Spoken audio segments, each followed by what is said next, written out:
My boyfriend ended his relationship with me for the most ridiculous reason imaginable. Despite the fact that I had stood by him for years, however, he completely overlooked one crucial detail. The house we shared was registered solely under my name. As a consequence, he now finds himself sleeping in his vehicle. Let me begin by providing some context. Finn and I had been together for 6 years, 6 full years of what I genuinely thought was a relationship built on love, loyalty, and an enormous amount of patience on my part. When I mention patience, I'm referring to the fact that I was the one carrying us financially while he jumped from one passion project to another. There was his YouTube channel that never gained any traction, even though he constantly insisted he would become more successful than PewDiePie. Then came his obsession with NFTs, which he was convinced would make him wealthy because he believed he was ahead of everyone else. Spoiler alert, he wasn't. After that, he had a brief period where he tried to strike it rich through cryptocurrency trading, which resulted in him losing the majority of his savings throughout all of these ventures. I was the one keeping everything together. The mortgage payments came from me, the utility bills were my responsibility, groceries were purchased with my money, and the car payments were also handled by me. Finn positioned himself as the visionary dreamer, while I suppose I was the naive person who continued to have faith in those dreams. Every single time he approached me with a fresh idea, his eyes sparkling with excitement and enthusiasm, I would suppress my reservations and give him my support. He would always say, "This time will be different," and like a complete fool, I believed him every time.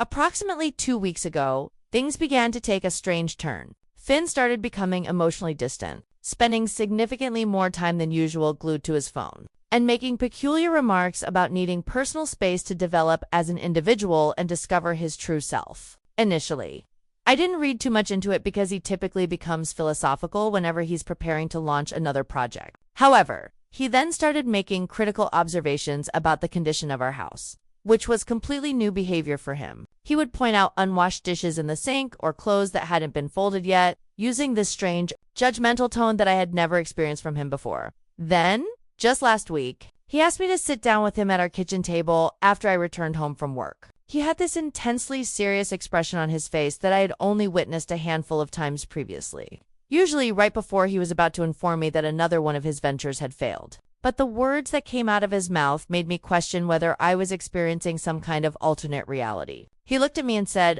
"I think we should break up. You don't do enough around the house." I actually laughed out loud because I genuinely thought he was making some kind of joke. But when his expression remained completely serious and he didn't even crack the slightest smile, I felt something fundamental shift inside me. This man, whom I had essentially been taking care of like a mother for 6 years, was now accusing me of not contributing enough to our household. When I asked him to explain himself further, because surely he couldn't be serious about this, he actually doubled down on his position. He said, "You never clean up after yourself. And I feel like I do all the emotional labor around here. I'm always the one who has to point out when things need to be done. Allow me to paint a clear picture of our reality. I work absolutely exhausting hours to keep us financially stable, while he stays at home brainstorming what his next big breakthrough will be. Yes, there are times when I'm too exhausted to wash the dishes immediately after dinner, or I don't get around to folding the laundry right away. Sometimes I leave my coffee mug sitting on the counter or forget to put my shoes in their proper place. But here's what I do accomplish. I pay every single bill that ensures we have a roof over our heads and food in our refrigerator." Meanwhile, Finn's most significant contribution to our household has been reorganizing our bookshelf by genre 3 separate times and discarding my perfectly functional Tupperware containers because they supposedly didn't spark joy in him anymore. This is the same man who has a complete meltdown over the smallest inconveniences.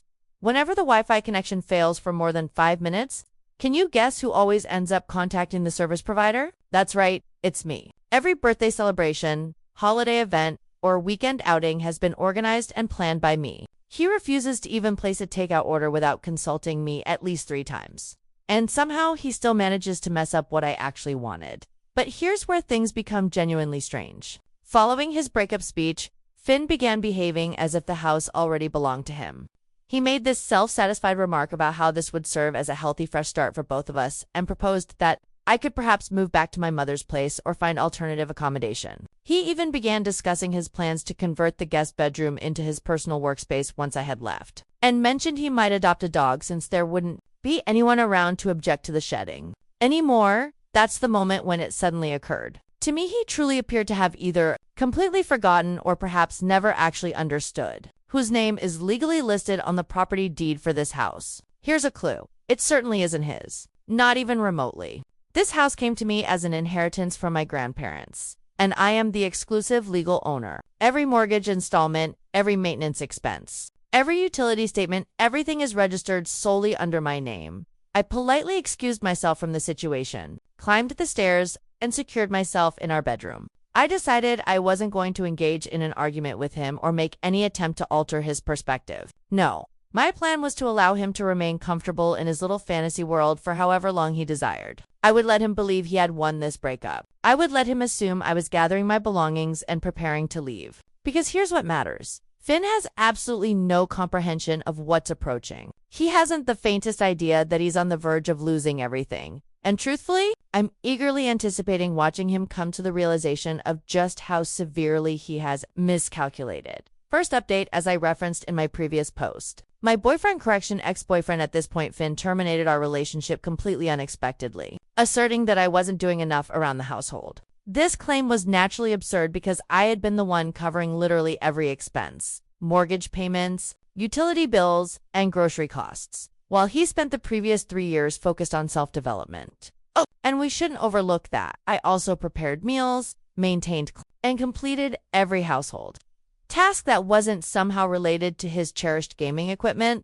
But here's the most remarkable aspect. Following our breakup, Finn conducted himself as though he was the property owner, quite literally. I believe it required him approximately 5 seconds to conclude in his mind that this residence now belonged to him. He never stated it directly, but his entire demeanor made it unmistakably clear. He began relaxing throughout the space like royalty in a palace he had no hand in creating disorder everywhere, and engaging with his video games until 4 o'clock in the morning as though our situation hadn't transformed at all. He even began instructing me on which items I should be packing so I could depart in a systematic fashion. In the meantime, I was simply observing in astonishment, curious to discover just how extensively this fantasy of his would develop. Spoiler, it progressed remarkably far. Roughly 1 week following our separation, Finn notified me that he would be hosting a friend at the house. This occurred during one of those instances where he scarcely acknowledged my existence, muttering some comment about how I should respect his personal space. Respect his space in my own home. Absolutely. Sure. I simply agreed with a nod, thinking to myself, all right, let's discover who this friend turns out to be. When the doorbell sounded, I answered it to discover a woman positioned at the entrance with an enthusiastic smile and a bottle of wine clutched in her hand. Her name was Mila, and I must say, she appeared perfectly pleasant and demonstrated good manners. However, it didn't require exceptional intuition to determine that this wasn't merely a platonic friendship. The manner in which she gazed at Finn made everything crystal clear. They were undoubtedly romantically involved. Finn didn't even make a proper effort to introduce the two of us. Daddy simply swept past me as though I were household staff, offering Mila a casual tour of the residence, my residence, and did he present it as if he were some sort of property development tycoon? This is the living room. I've been considering acquiring a new sofa for this space, something with a more contemporary aesthetic. You understand. This is the kitchen. I really appreciate the open floor plan. It's ideal for entertaining guests. This is my office, where I accomplish the majority of my work nowadays. I nearly choked when he made that final statement. Work. The man hasn't maintained employment since 2018.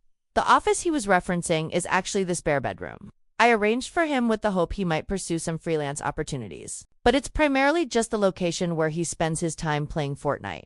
Mila was completely captivated, though. I could observe her mentally picturing herself residing here, settling into an existence of picture-perfect domestic happiness. Meanwhile, I was positioned there in the kitchen, clutching my coffee mug with such intensity that I thought it might shatter in my hands. At that moment, I had 2 possible courses of action: explode emotionally and inform them both precisely how I felt, or maintain my composure and allow Finn to dig himself into an even deeper predicament. I selected the latter option. Honestly, I was curious to discover just how extensively he would continue this little performance throughout the entire evening. Finn behaved as though he had already progressed beyond our relationship and was simply magnanimously permitting me to remain until I sorted out my arrangements. He even had the audacity to pull me aside privately and state, I think it would be best if we begin establishing a timeline for when you'll be departing. No urgency, naturally. but Mila and I need to begin making plans. Planning what, exactly? A housewarming celebration in my own living room. I simply smiled and responded, "Oh,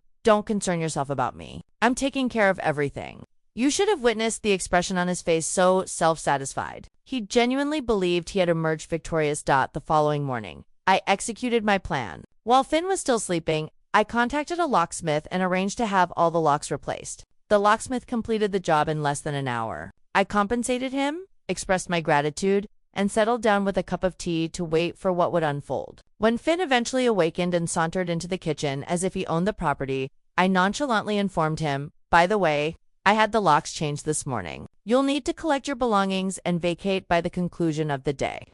You should have seen the panic that washed over his face. He went completely pale. "What do you mean you changed the locks? You can't do that." "Oh, I absolutely can. This is my house. Remember? It's registered in my name. You're not listed on the deed. You're not on the mortgage.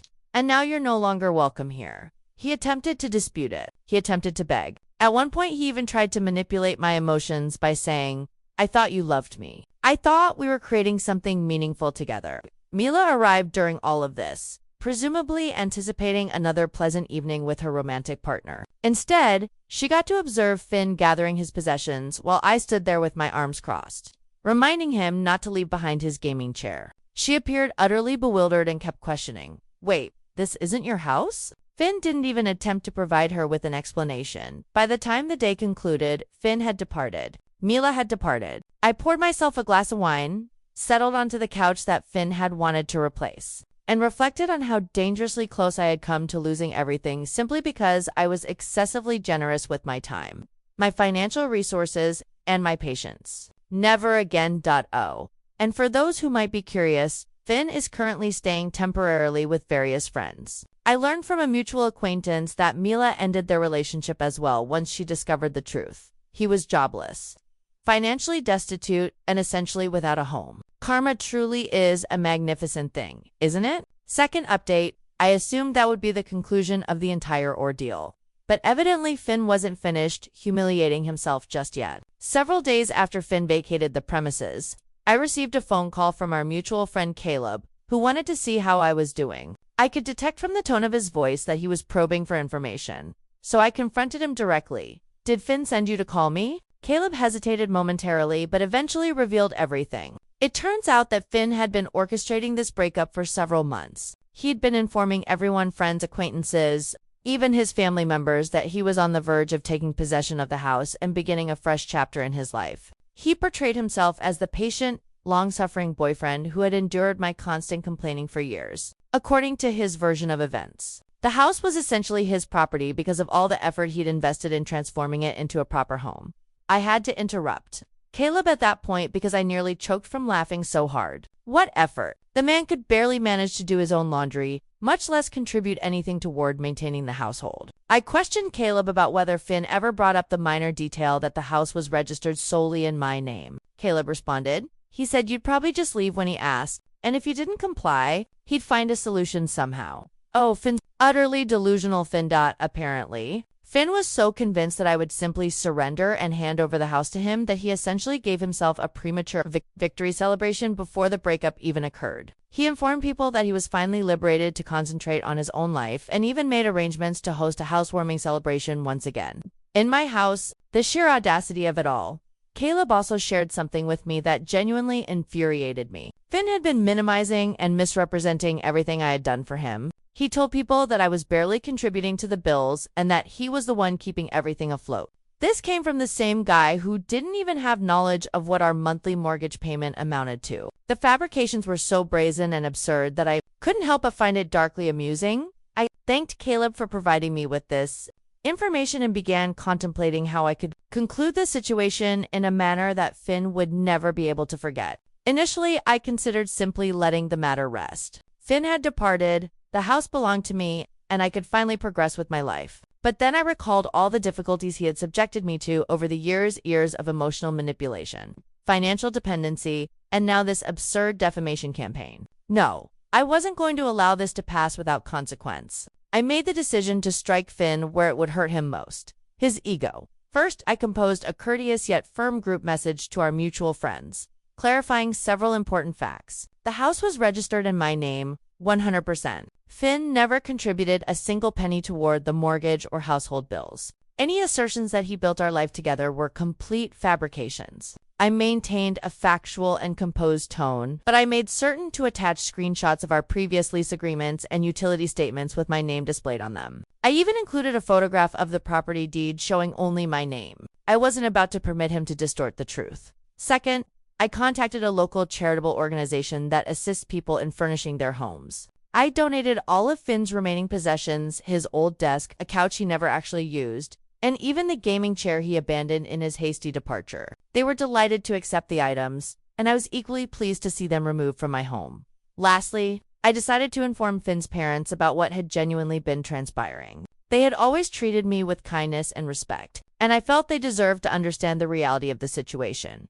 I didn't disclose every single detail, but I shared enough information to make it abundantly clear that Finn's portrayal of himself as a victim was completely false. The group message generated an immediate and intense response. Most people expressed shock but were supportive, stating they had been completely unaware that Finn was spreading such an absurd narrative. A handful of his closer friends attempted to defend him, claiming he was dealing with significant challenges, but I quickly put an end to that argument. We all experience difficult times, I stated, but that doesn't grant you permission to lie and attempt to steal from others.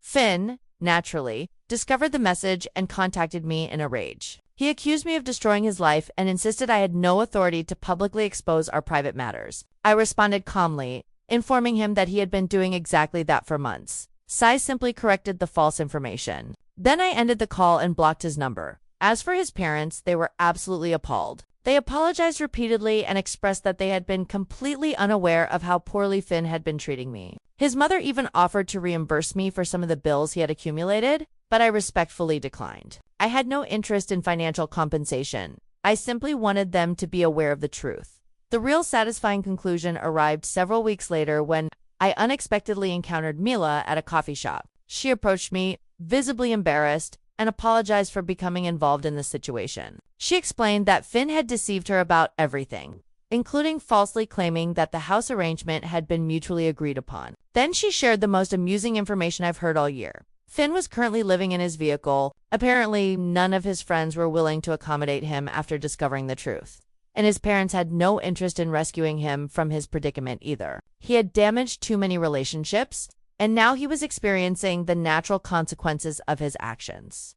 I don't wish homelessness upon anyone, but in this particular instance, I can't honestly say I feel overly sympathetic. He created his own situation, or in this case, his automotive sleeping arrangement, and now he must deal with the results. Third update. So, remember how I mentioned that Finn wasn't finished attempting to reclaim his supposed claim to the house? Well, prepare yourself, because this story has become even more absurd. Last week, I was having lunch with my sister Nora when she began behaving strangely. She kept repeatedly checking her phone and giving me these peculiar looks, as though she wanted to share something with me but couldn't determine the appropriate way to do so. Eventually, I simply asked her what was troubling her.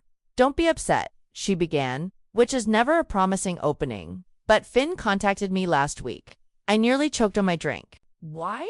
It turns out that Finn has been reaching out to everyone willing to listen, claiming that we had some kind of verbal understanding regarding the house. According to his fabricated version of events, we were essentially married. We weren't, and he contributed substantially to the household expenses he hadn't. But here's the truly outrageous part. He requested money from Nora, not just a modest amount either. He wanted sufficient funds to stabilize his situation and pursue legal action for what he believed was rightfully his.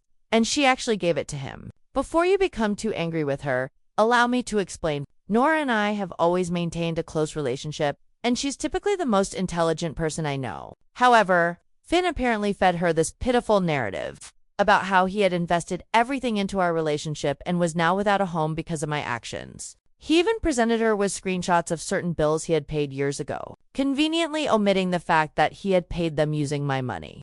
I felt compassionate toward him, Nora confessed, appearing guilty. He was living in his car, and he seemed so absolutely certain about everything. He claimed he simply needed sufficient funds to get restarted. I sat there attempting to comprehend this sense of betrayal. "How much did you give him?" "$2, she murmured into her coffee. $2,000. I was on the verge of exploding. But then Nora retrieved her phone and displayed their text exchange to me. As I scrolled through it, I came to a realization my sister might be more clever than I had given her credit for. You see, Nora hadn't simply handed him the money without conditions. She had required him to sign a legitimate promissory note, complete with repayment terms and interest charges. She had even obtained his vehicle as collateral for the loan. When I questioned her about why she went to such lengths for what seemed like a modest loan, she simply grinned. Because I knew he was completely dishonest, she explained. I wanted documented evidence of exactly how desperate his situation had become. Plus, I figured that having official documentation showing he needed to borrow money might prove useful down the road.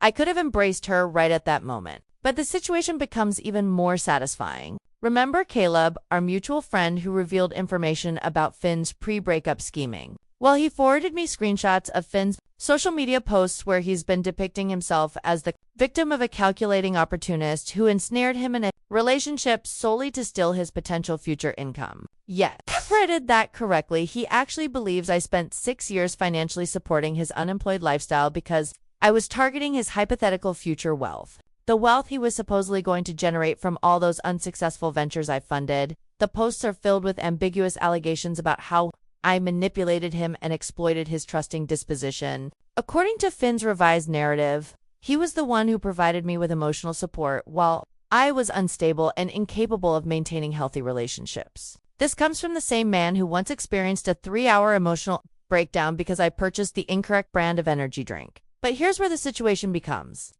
genuinely fascinating. My friend Zoe has been documenting everyone Finn has contacted, and evidently he's been presenting different narratives to different individuals. To some, he's portrayed as the victim of a manipulative former partner. To others, he's presented as a selfless companion who sacrificed everything for me. And to a select few, he's even asserting we had some form of business partnership that I violated. The fabrications continue to grow more intricate as well. Last week, he informed someone that I had promised to add his name to the property deed as a birthday present, but then reversed my decision out of malice. Quite imaginative for someone who once entirely forgot my birthday because he was too preoccupied attempting to become a streaming platform personality. Yesterday, I received a sequence of increasingly irrational messages from him regarding how he's going to expose me to everyone in our social circle. He's threatening to reveal all my secrets. Though I'm genuinely curious what secrets he believes he possesses, considering I'm the one who knows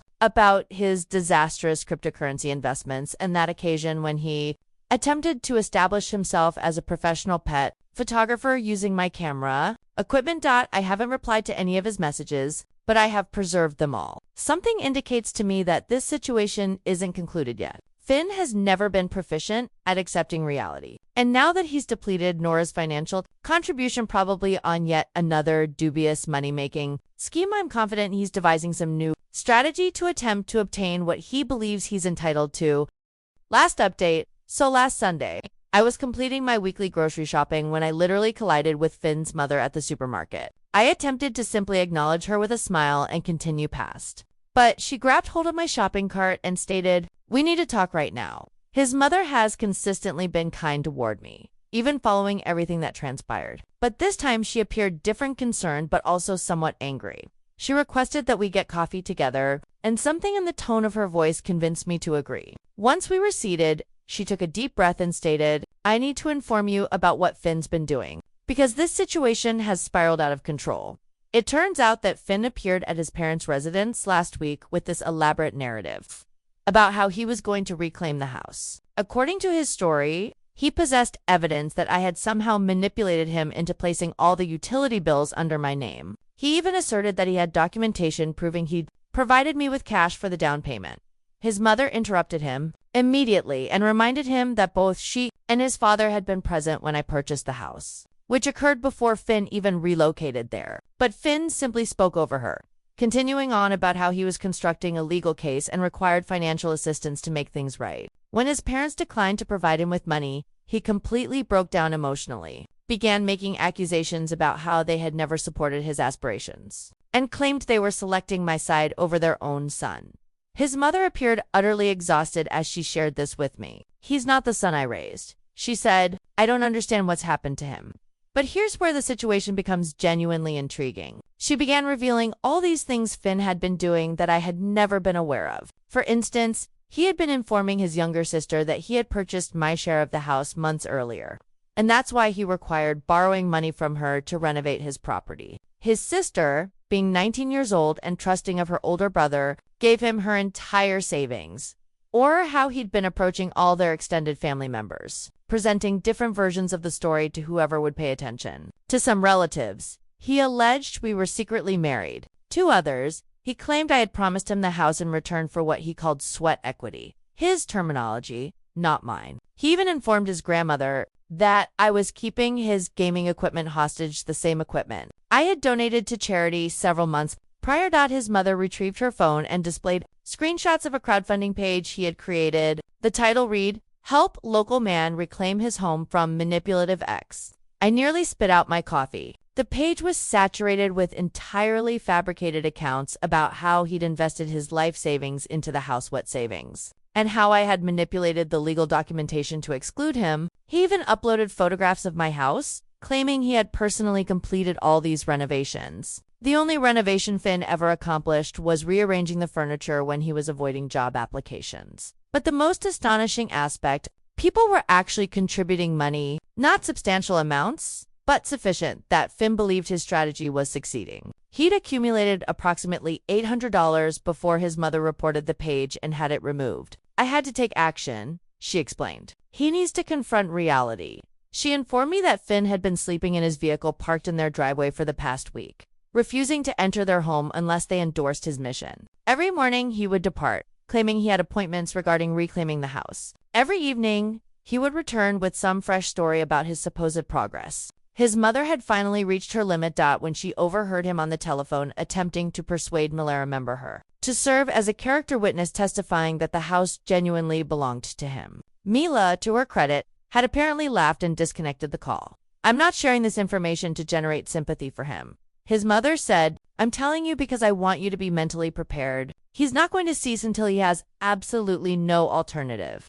She then did something that caught me off guard. She handed me a small photograph album. Inside were images of Finn from recent years, pictures of him at family gatherings, holiday celebrations, and casual everyday moments. In every single photograph, he was fixated on his phone or laptop, supposedly working on his next major breakthrough. While everyone else was genuinely engaging with life, I should have recognized it earlier, she said. How he exploited people, how he constantly had an ulterior motive. I enabled his behavior for far too long, and I apologize that you became entangled in it.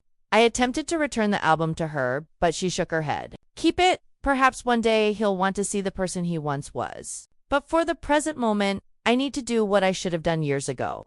She informed me that she and Finn's father had reached a decision. They're replacing their door locks and eliminating his access to their Wi-Fi network. No more sleeping in their driveway, no more encouraging his fantasies. They've made arrangements for him to stay with his uncle in a different state, who has offered him a legitimate job opportunity. No computers, no questionable schemes, just honest employment. He either accepts the offer and reconstructs his life, or he figures things out independently. But we're finished watching him attempt to destroy other people's lives simply because he refuses to construct his own. As we were departing, she embraced me and whispered, "Thank you for demonstrating to him that actions have consequences. I just wish he would actually learn from them."